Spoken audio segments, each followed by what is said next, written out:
Tonight in Medical Rounds, we're talking about a new monitoring device for patients with heart failure. It allows doctors to keep a close eye on the progress of heart failure treatment for patients.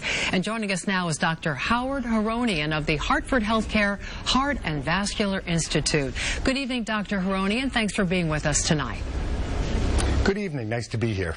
Well, first, tell us about the heart failure program at Hartford HealthCare's Heart and Vascular Institute.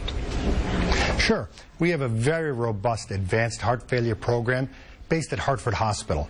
But with exciting new technology and our partner hospitals, we've been able to distribute that expertise throughout our institute, throughout the state, in fact, through 2 states. Well, what is pulmonary artery pressure monitoring, and how does that relate to the heart failure monitoring of patients? Sure. Pulmonary artery pressure monitoring is a technique where we can measure fluid buildup in the lungs of heart failure patients. It's one of the first signs we have that a heart failure patient is fluid overloaded. It occurs before symptoms, before weight gain, before swelling.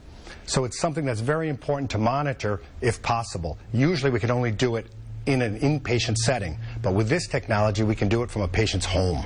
That's fantastic. And then, of course, if you learn about it much sooner, then you can take the type of action in terms of treatment to make the patient more comfortable, or at least in a better, stable situation. That's exactly right. By using this monitor from home, this implanted monitor, we can treat a patient over the phone. It's sort of like telehealth or virtual health. You have a hospital in your home. We can reduce hospital admissions for heart failure patients by up to 40%. And we can reduce symptoms and improve quality of life, all without bringing a patient to an advanced center. That sounds fantastic. It must be liberating for patients. And speaking of patients, who would be an ideal candidate for this monitoring device? Our ideal candidate is the heart failure patient who's been previously diagnosed by the cardiologist, who's been hospitalized within the last year. These folks are at extremely high risk for fluid buildup occurring again, requiring them to come to the hospital. So it's those patients that we're targeting first, but we'll see some expanded indications in the future.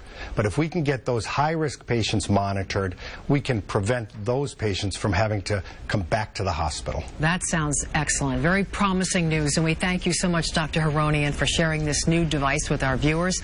Now, if you at home would like to learn more information about this, you can call the Hartford HealthCare Heart and Vascular Institute at the number you see on the screen.